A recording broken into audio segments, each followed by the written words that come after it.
यह डिक्टेशन 100 शब्द प्रति मिनट की गति से अमर उजाला संपादकीय पेज दिनांक 1 मार्च 2025 से है। यदि यह आपको अच्छा लगे तो लाइक, शेयर और सब्सक्राइब अवश्य करें। रेडी। बांग्लादेश के सेना प्रमुख जनरल वकार उज जमा ने हाल ही में एक प्रमुख संपादक से कहा कि वह देश में तेजी से बिगड़ती कानून व्यवस्था की स्थिति को नियंत्रित करने में नोबेल पुरस्कार विजेता मोहम्मद यूनुस के नेतृत्व वाली अंतरिम सरकार की विफलता से निराश हैं। उन्होंने कथित तौर पर इस बात पर गंभीर संदेह जताया कि क्या यूनुस प्रशासन वास्तव में निकट भविष्य में स्वतंत्र और निष्पक्ष चुनाव करा सकता है। पैरा। जनरल वकार एक रूढ़वादी और सुरक्षित ढंग से चलने वाले सैन्य नेता हैं जिन्होंने पिछले साल अगस्त में शेख हसीना सरकार के हटने के बाद देश में मार्शल लॉ लागू करके सीधे नियंत्रण लेने के सैन्य एवं बाहरी दोनों उकसावे का विरोध किया। उन्होंने अपने कुछ करीबी दोस्तों से जो कहा उनमें से कुछ ने इस लेखक को बताया कि बांग्लादेश में सैन्य शासन कभी भी लोकप्रिय नहीं रहा है और जियाउर रहमान और एच.एम.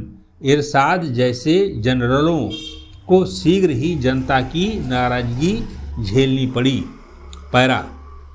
यहाँ तक कि तत्कालीन सेना प्रमुख मोइन यू अहमद के नेतृत्व में सेना समर्थित कार्यवाहक सरकार (में 2006-08) भी नए चुनावों की मांग बढ़ने के कारण अलोकप्रिय हो गई। इसलिए यह जानते हुए कि प्रत्यक्ष सैन्य शासन दुनिया भर में तेजी से अलोकप्रिय हो रहा है, वकार ने सेना को सीधे प्रभार संभालने से दूर रखने का फैसला किया। उनके करीबी लोगों से मिली जानकारी के अनुसार सैन्य प्रमुख जल्द से जल्द चुनाव कराने के इच्छुक हैं और उसके बाद निर्वाचित सरकार को कार्यभार संभालने देना चाहते हैं। अंतरिम सरकार जितनी लंबी चलेगी और कानून व्यवस्था के साथ साथ अर्थव्यवस्था को नियंत्रित करने में विफल रहेगी, सेना को ही दोषी ठहराया जाएगा।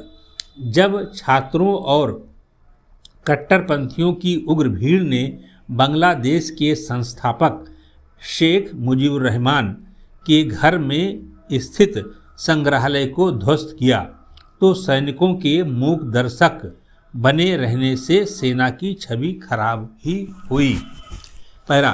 पिछले साल जुलाई अगस्त में जनरल वकार द्वारा आंदोलनरत छात्रों पर गोली न चलाने और खून खराबा न करने के फैसले का पूरे मुल्क में स्वागत किया गया था, लेकिन हर तरफ फैली अराजकता के बीच मूक दर्शक सेना की छवि उन लोगों को रास नहीं आ रही है जो स्थिरता और सुरक्षा चाहते हैं।